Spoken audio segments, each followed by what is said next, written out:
जयति जय जय मा सरस्वती, जयति वीणाधारिणी, जयति पद्मासना माता, जयति शुभ वरदायनी। जयति जय जय मा सरस्वती, जयति वीणाधारिणी। आप सभी को बसंत पंचमी पर्व की हार्दिक शुभकामनाएं। बसंत पंचमी के दिन सरस्वती माता की पूजा की प्रथा सदियों से चली आ रही है। माना जाता है कि सृष्टि के निर्माण के समय देवी माँ सरस्वती बसंत पंचमी के दिन प्रकट हुई थी। बसंत पंचमी को माँ सरस्वती के जन्म दिवस के रूप में मनाया जाता है, इसलिए माँ सरस्वती की इस दिन पूजा अर्चना भी की जाती है। बसंत पंचमी पर सरस्वती पूजा करने के लिए सबसे पहले सरस्वती माता की प्रतिमा या फिर तस्वीर को सामने रखें, उसके सामने घी का दीपक जलाएं, इसके बाद में कलश स्थापित करके गणेश जी का पहले पूजन करें। उसके साथ साथ नवग्रहों की विधिवत पूजा करें। पूजा करने के बाद सरस्वती माता की प्रार्थना बोलनी चाहिए। उसके बाद में माता सरस्वती को पीले रंग के चावल या फिर बूंदी का भोग लगाना चाहिए। ज्ञान के बिना कुछ भी संभव नहीं है, इसलिए इस दिन चाहे पढ़ाई करने वाले बच्चे हो या व्यापार करने वाले व्यापारी हो, इस दिन सरस्वती माता के नाम से व्रत अवश्य रखें। सृष्टि के निर्माण के समय सबसे पहले माँ लक्ष्मी देवी प्रकट हुई थी। उन्होंने भगवान शिव, श्री विष्णु एवं ब्रह्मा जी का आह्वान किया। जब ये तीनों देव वहां उपस्थित हुए, तब देवी महालक्ष्मी ने तीनों देवों से अपने अपने गुण के अनुसार 3 देवियों को प्रकट करने का अनुरोध किया। भगवान शिव ने तमोगुण से महाकाली, भगवान श्री विष्णु ने रजोगुण से देवी लक्ष्मी तथा ब्रह्मा जी ने सतोगुण से देवी सरस्वती का आह्वान किया। जब ये तीनों देवियां प्रकट हुई, तब जिन जिन देवों ने जिन जिन देवियों का आह्वान किया था, उन्हें उन देवी को सृष्टि का संचालन हेतु महालक्ष्मी ने भेंट कर दिया और इसके बाद स्वयं महालक्ष्मी माता लक्ष्मी के स्वरूप में समा गईं। सृष्टि का निर्माण कार्य पूरा करने के बाद श्री ब्रह्मा जी ने जब अपनी बनाई हुई सृष्टि को देखा, तो वह तो मृत शरीर के समान था, क्योंकि उसमें न तो स्वर था न ही वाणी थी। अपनी उदासीन सृष्टि को देखकर ब्रह्मा जी को बिल्कुल भी अच्छा नहीं लगा। ब्रह्मा जी भगवान विष्णु के पास गए और अपनी उदासीन सृष्टि के विषय में उन्हें बताया। ब्रह्मा जी से तब विष्णु भगवान ने कहा कि देवी सरस्वती आपकी इस समस्या का समाधान कर सकती है। आप उनका आह्वान कीजिए। उनकी वीणा के स्वर से आपकी सृष्टि में ध्वनि प्रवाहित होने लगेगी। तब भगवान विष्णु के कहे अनुसार ब्रह्मा जी ने देवी सरस्वती का आह्वान किया। देवी माँ सरस्वती के प्रकट होने पर ब्रह्मा जी ने उन्हें अपनी वीणा से सृष्टि में स्वर भरने का अनुरोध किया। माता सरस्वती ने जैसे ही वीणा के तारों को छुआ, तो उसमें से सहसा सा शब्द फूट पड़ा। यह शब्द संगीत के सप्त सुरों में से प्रथम सुर है। इस ध्वनि से ब्रह्मा जी की मुख सृष्टि में ध्वनि का संचार हुआ। हवाओं में सागर, पशु पक्षियों एवं अन्य जीवों को वाणी मिल गई। नदियों से कलकल की ध्वनि फूटने लगी। इससे ब्रह्मा जी अति प्रसन्न हो गए। उन्होंने सरस्वती को वीणा की देवी का नाम देते हुए बागेश्वरी का नाम दिया। माता सरस्वती का एक नाम यह भी है। सरस्वती माता के हाथों में वीणा होने के कारण उन्हें वीणा धारिणी भी कहा जाता है। माँ सरस्वती, माँ लक्ष्मी और माँ गंगा, यह तीनों ही भगवान श्री हरि विष्णु की 3 पत्नियां थीं। तीनों श्री नारायण जी को प्रसन्न रखने का पूरा प्रयास करती रहती थी, ताकि भगवान श्री हरि विष्णु का उन्हें विशेष प्रेम प्राप्त हो सके। लेकिन सरस्वती माता को हमेशा यह लगता कि भगवान श्री हरि विष्णु गंगा से ज्यादा प्रेम करते हैं, तीनों के प्रति समान स्नेह रखने के स्थापित सिद्धांत की अनदेखी करके मेरा अपमान कर रहे हैं। ऐसा सोचकर एक दिन सरस्वती ने भगवान श्री हरि विष्णु को बहुत सारी बातें सुनानी शुरू कर दी। लक्ष्मी ने उसे बहुत रोकने की कोशिश की कि यह हमारे स्वामी हैं, हमें इस तरह की बातें करना शोभा नहीं देता। लेकिन वे गुस्से के कारण नारायण को तरह तरह के ताने मारने और गंगा को भी अपशब्द कहने लगी। तो भगवान श्री हरि विष्णु की समझ में कुछ भी नहीं आया। वे इस तरह से लड़ाई झगड़ा देखकर बड़े ही उदास मन से वहां खड़े हो गए और बैकुंठ से बाहर चले गए। तब नारायण को इस प्रकार उदास मन से बाहर जाता हुआ देखकर सरस्वती जी को बहुत ही दुख हुआ। फिर भी सरस्वती ने यह नहीं सोचा कि मेरी लड़ाई की वजह से नारायण चले गए हैं।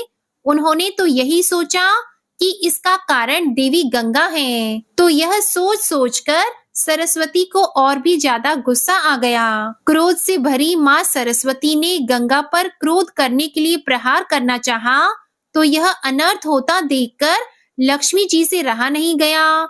वह उन दोनों के बीच में आ गई। तो लक्ष्मी ने बीच में आकर दोनों को समझा बुझाकर शांत करने की कोशिश की, जिससे देवी गंगा तो शांत हो गई, किंतु सरस्वती का क्रोध कम होने का नाम नहीं ले रहा था। तो वह गुस्से में बोली कि तुम तो गंगा की सहायिका हो, इसलिए उसी का साथ दे रही हो और मेरा अपमान कर रही हो। यह जानकर मुझे बहुत ही दुख हो रहा है। मैं तुम्हें श्राप देती हूँ कि आज और अभी से तुम वृक्ष बन जाओ। तो सरस्वती के इस तरह श्राप देने से देवी लक्ष्मी तुरंत ही तुलसी के पौधे के रूप में बदल गई। यह सब कुछ देखकर माँ गंगा को बहुत ही गुस्सा आया और वे सोचने लगी कि मेरी वजह से लक्ष्मी जी को यह श्राप सहन करना पड़ा। यह तो बेचारी निर्दोष है। निर्दोष को इस प्रकार का श्राप का भागी बनता देखकर गंगा ने भी क्रोधित होकर सरस्वती को नदी बनकर भूतल पर प्रवाहित होने का श्राप दे दिया। सरस्वती भी पीछे नहीं रही और गुस्से में आग बबूला सरस्वती ने गंगा को श्राप देते हुए कहा कि तुम भी भूतल पर नदी बनकर प्रवाहित होगी और मानवों की अस्थियों का विसर्जन तुम्हारे ही अंदर किया जाएगा। इस तरह उन्हें लड़ते हुए और श्राप देते हुए काफी समय बीत गया।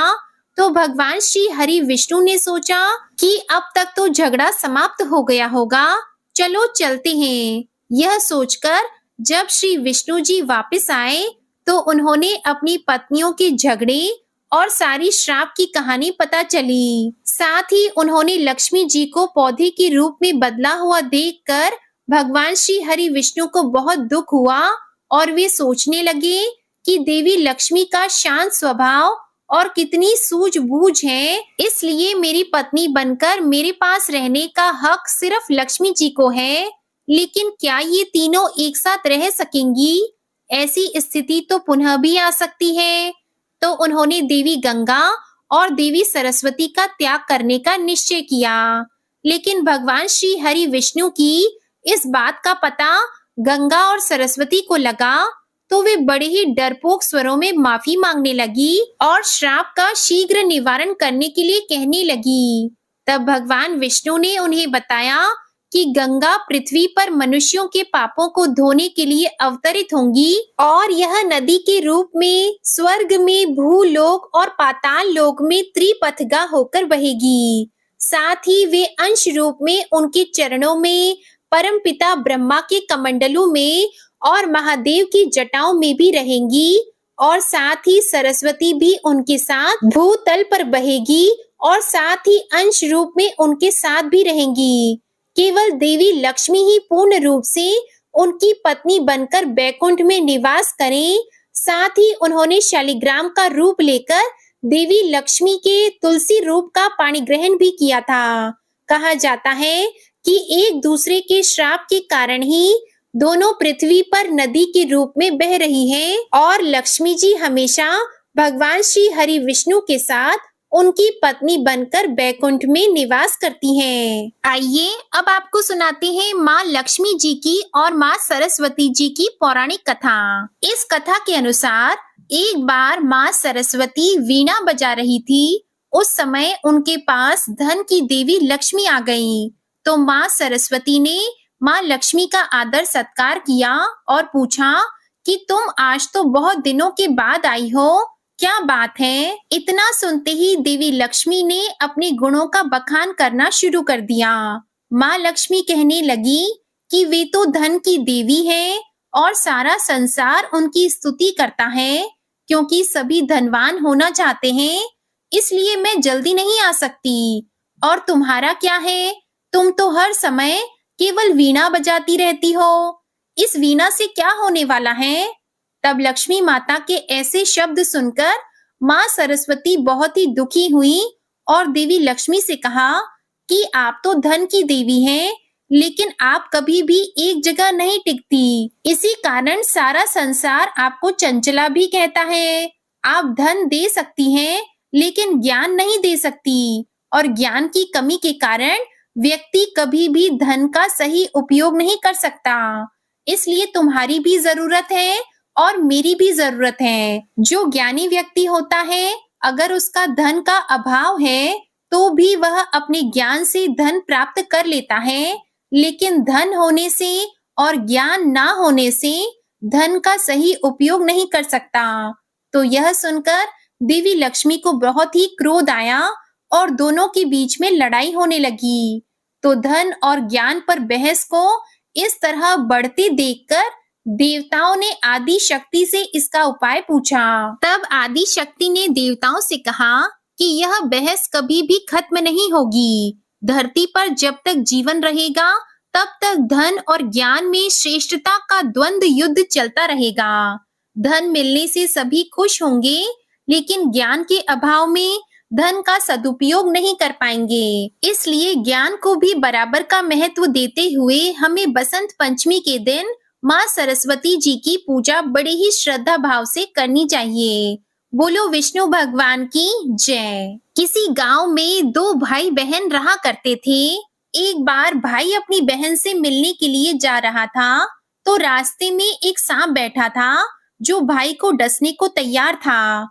तो भाई ने सांप से विनती की कि हे नागराज, तुम मुझे मत डसो, क्योंकि मैं अपनी माँ का इकलौता बेटा हूँ और अपनी बहन का एक ही भाई हूँ। तो सांप तो नहीं माना। उसने कहा कि तेरे 9 ग्रह की दशा चल रही है, मैं तो तुझे ही डसूंगा। तो वह भाई बोला कि ठीक है, मुझे डस लेना, लेकिन मुझे अपनी बहन से पहले मिलकर आने दो। जब मैं लौट कर आऊंगा तो मुझे डस लेना।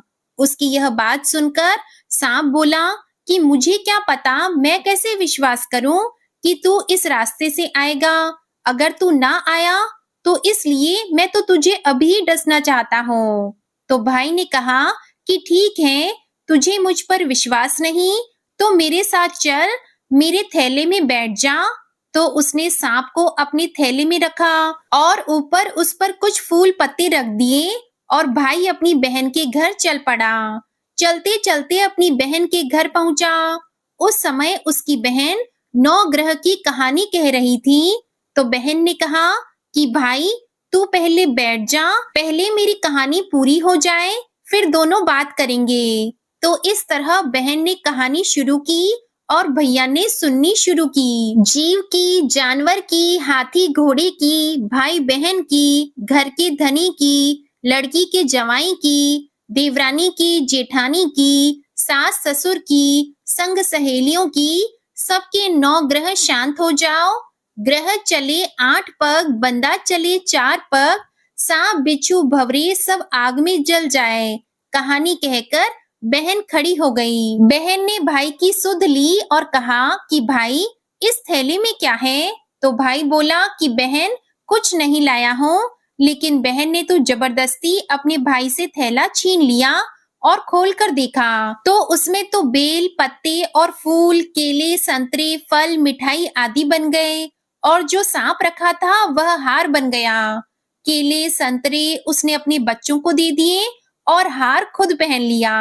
हार पहनकर जब वह घर से बाहर आई तो भाई बोला कि बहन, तू तो बहुत गरीब थी, फिर यह इतना महंगा हार तू कहाँ से पहन कर आई?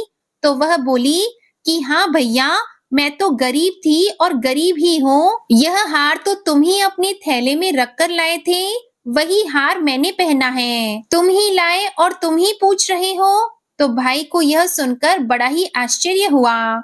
उसने कहा कि थैले में तो मैं अपनी मौत का सामान लाया था, यह हार तो मैं तेरे लिए नहीं लाया था।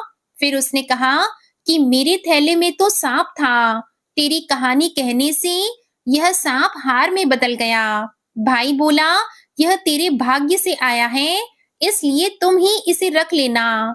तो बहन ने भाई से कहा कि भाई, तेरे 9 ग्रह की दशा चल रही है, तुम घर जाकर भाभी से कहना कि वह 9 ग्रह की कहानी कहेगी। तब भाई घर पहुंचा और अपनी पत्नी से कहा कि मेरी 9 ग्रह की दशा चल रही है, इसलिए हम 9 ग्रह की कहानी कहेंगे। तो भाई पत्नी से बोला कि तू कहे मैं सुनूंगा, मैं कहूँ तू सुनना। चावल चीनी के दाने ला, लोटे भरकर पानी ले आ। उसकी पत्नी एक लोटे में चावल और चीनी के दाने डालकर ले आई। कहानी कही, जीव की, जानवर की, हाथी घोड़े की, कुत्ते बिल्ली की, देवरानी जेठानी की, सास ससुर की, घर की धनी की, बहन के भाई की, सबके 9 ग्रह शांत हो जाएं। ग्रह चले 8 पग, बंदा चले 4 पग, सांप बिच्छू भंवरे सब आग में जल जाएं। आज वार, रविवार, सोमवार, मंगलवार, बुधवार, बृहस्पतिवार, शुक्रवार, शनिवार, 7 वारों को नमस्कार। धरती माता को नमस्कार, 9 ग्रह को नमस्कार। जैसे 9 ग्रह की दशा बहन भाई की उतरी, वैसे ही सबकी उतरना। तो यह थी 9 ग्रह की कहानी। इसे 7 वारों को नियम पूर्वक सुनना चाहिए, जिससे आपकी कुंडली में अगर 9 ग्रह शांत नहीं है, तो इस कहानी को सुनने से आपको आने वाली समस्याओं से निजात मिलेगा। गणेश जी की कहानी। सुखपुर गांव में मोहन नाम का एक अंधा अनाथ लड़का रहता था। वह मंदिर के बाहर बैठकर भीख मांगकर गुजार बसर किया करता था। उसी गांव में शंकर चाचा भी रहते थे, जो बचपन से ही मोहन की देखभाल किया करते थे। मोहन उन्हीं के साथ रहता था और वे उसे सुबह मंदिर के बाहर छोड़ जाते और रात के समय उसे अपने घर ले जाते थे। इसी तरह समय बीत रहा था। एक दिन मोहन ने शंकर चाचा से कहा कि चाचा, आप मेरा बोझ कब तक उठाते रहेंगे? आप बचपन से ही मेरी देखभाल कर रहे हैं, अब मैं आप पर और बोझ नहीं बनना चाहता। आपकी भी बहुत सारी जिम्मेदारियां होंगी, इसलिए आप मुझे मेरे हाल पर छोड़ दीजिए। तब शंकर चाचा ने कहा कि बेटा, मैं तुझे अपना बेटा मानता हूँ, तू मुझे छोड़कर जाने की बात कर रहा है। अगर तेरी जगह अगर मेरा सगा बेटा होता, तो क्या मुझे छोड़कर जाता? तो यह सुनकर मोहन रोने लगा। तब शंकर चाचा ने उसे समझाते हुए कहा कि तू गणेश जी के मंदिर के बाहर वर्षों से भीख मांग रहा है। समझ ले, तू उनकी शरण में है, उनकी पूजा किया कर, वही तेरी रक्षा करेंगे। तब शंकर चाचा की बात सुनकर मोहन कहने लगा कि चाचा, हम भिखारियों को मंदिर में जाने की इजाजत नहीं है, मैं तो मन ही मन गणेश जी को याद कर लेता हूँ। तब शंकर चाचा ने कहा कि बेटा, तू चिंता मत कर, एक दिन सब कुछ ठीक हो जाएगा। अब तू सो जा, बहुत रात हो चुकी है, सुबह बात करेंगे। अगले दिन शंकर चाचा मोहन को लेकर गणेश जी के मंदिर पहुंचे। तभी मंदिर के पुजारी ने उन्हें रोक दिया और कहा, इस भिखारी को कहाँ मंदिर के अंदर लेकर जा रहे हो? यह तो रोजाना मंदिर के बाहर बैठता है, इसे मंदिर के बाहर ही ले जाओ। तब शंकर चाचा ने कहा कि क्या भिखारी इंसान नहीं होता? उन्हें पूजा पाठ करने का हक नहीं होता? तुम कौन होते हो इसे पूजा करने से रोकने वाले? इस तरह से सुनकर पुजारी को गुस्सा आ गया और गुस्से में आकर पुजारी ने उन दोनों को मंदिर से बाहर निकाल दिया। तब मोहन कहने लगा कि चाचा रहने दो, मैं यहीं से भगवान की पूजा कर लूंगा, आप मुझ जैसे अंधे के लिए झगड़ा मत करो। कहीं पुजारी को गुस्सा आ गया तो वह मुझे मंदिर के बाहर भी बैठने नहीं देगा। फिर मैं कहाँ जाऊंगा? तो यह कहकर मोहन अपनी पुरानी जगह पर बैठ गया। शंकर चाचा वापस अपने घर चले गए। मोहन बैठकर भीख मांग रहा था, तभी उसे किसी के रोने की आवाज सुनाई दी। उसे लगा कि कोई बच्चा रो रहा है, तो उसने टटोलते हुए पूछा कि तुम कौन हो और क्यों रो रहे हो? तब उस बच्चे ने कहा कि मुझे भूख लगी है और मंदिर के पास की दुकान में बहुत से अच्छे-अच्छे लड्डू रखे हैं, लेकिन मेरे पास पैसे नहीं हैं। मैं वो लड्डू खाना चाहता हूँ। तो मोहन ने कहा कि कोई बात नहीं, तुम मुझसे पैसे लेकर लड्डू खरीद लो। यह कहकर मोहन ने अपने भीख में आए हुए रुपयों में से उसे कुछ रुपए दे दिए। कुछ देर के बाद वह बालक मोहन के पास आया और बोला कि मैं 2 लड्डू लेकर आया हूँ, एक आप खा लो, एक मैं खा लूंगा। तो मोहन ने कहा, नहीं, तुम दोनों लड्डू खा लो। तुम्हारा नाम क्या है? तो उस बालक ने कहा कि मेरा नाम गगन है और मैं पास ही के घर में रहता हूँ। मेरे माता-पिता सुबह काम पर चले जाते हैं, मैं मंदिर में खेलने के लिए आ जाता हूँ। यह कहकर वह बालक वहां से चला गया। अगले दिन से हर दिन वह बालक आता, मोहन उसे 5 रुपए दे देता और वह लड्डू खाकर चला जाता। एक दिन वह बालक आया तो उसने मोहन से कहा कि तुम रोज मुझे 5 रुपए देते हो, कभी भी मना नहीं करते। तब मोहन ने कहा कि गगन, मैं गणेश जी को लड्डू का भोग लगाना चाहता हूँ, लेकिन हम भिखारियों को मंदिर के अंदर तो जाने नहीं दिया जाता। जब तुम लड्डू खाते हो तो मुझे ऐसा लगता है कि जैसे मैं गणेश जी को भोग लगा रहा हूँ और गणेश जी खुद भोग लेने के लिए मेरे पास आ जाते हैं। इसलिए तुम रोज आ जाया करो, मैं रोजाना तुम्हारा ही इंतजार करता हूँ। तो इसी तरह से दिन बीतते गए। एक दिन गगन ने मोहन से कहा कि मैं अब तुमसे मिलने और लड्डू खाने नहीं आ सकूंगा, मेरे माता-पिता दूसरे गांव जा रहे हैं। यह सुनकर मोहन रोने लगा। उसने कहा कि मैं तुम्हारे बगैर नहीं, मैं तुम्हें देख तो नहीं सकता, लेकिन जब मैं तुम्हें 5 रुपए देता हूँ, तो मुझे बालक रूपी गणेश जी लड्डू खाते हुए दिखाई देते हैं। तुम मुझे छोड़कर मत जाना, नहीं तो मैं जिंदा नहीं रहूंगा। तो गगन ने कहा कि ठीक है, तुम मेरे साथ मेरे घर चलो, मेरे माता-पिता से बात कर लेना। अगर वे मान गए, तो मैं रोज तुम्हारे पास लड्डू खाने आता रहूंगा। तो मोहन गगन के साथ चल दिया। काफी दूर चलने के बाद उसने पूछा कि गगन, लगता है हम बहुत दूर आ गए, तुम्हारा घर कहाँ है? गगन ने कहा कि बस पहुंचने ही वाले हैं। कुछ देर और चलने के बाद में मोहन ने फिर पूछा, लेकिन कोई उत्तर नहीं मिला।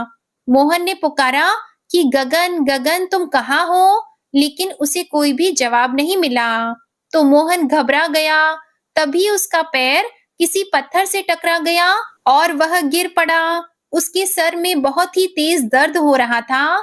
फिर वह उठा, उसने आंख खोलकर देखा तो सामने गणेश जी खड़े थे। गणेश जी को देखते ही मोहन उनके पैरों में गिर पड़ा। गणेश जी ने कहा कि मोहन, मैं तुम्हारी श्रद्धा भक्ति से बहुत ही प्रसन्न हूँ। जिस दिन तुम्हें मंदिर के अंदर नहीं आने दिया गया, उसी दिन से मैं अपना भोग लेने के लिए हर दिन तुम्हारे पास आता था। इतने गरीब होते हुए भी तुमने मुझको हर दिन लड्डू का भोग लगाया। आज से तुम गरीब नहीं रहोगे, तुम्हारा घर धन धान्य से भरा रहेगा और कोई तुम्हें मेरे दर्शन करने से रोक नहीं सकेगा। यह कहकर गणेश जी भगवान अंतर ध्यान हो गए। मोहन की आंखों की रोशनी लौट आई। वह भागकर अपने घर गया। वहां उसने देखा कि एक कोने में सोने, चांदी, रुपयों के ढेर लगे हुए हैं। उसने भागकर अपने चाचा को आवाज लगाई और सारी बात बताई। जब शंकर चाचा को इस बात का पता चला कि मोहन की आंखों की रोशनी लौट आई है, तो वे बहुत ही खुश हुए और मोहन को गले से लगा लिया। अगले दिन मोहन नए कपड़े पहनकर अपने शंकर चाचा को साथ लेकर गणेश मंदिर जाने लगा। अब उसे गणेश मंदिर में जाने से कोई भी नहीं रोकता था। इस तरह गणेश जी ने अपने भक्त के सारे विघ्न दूर किए।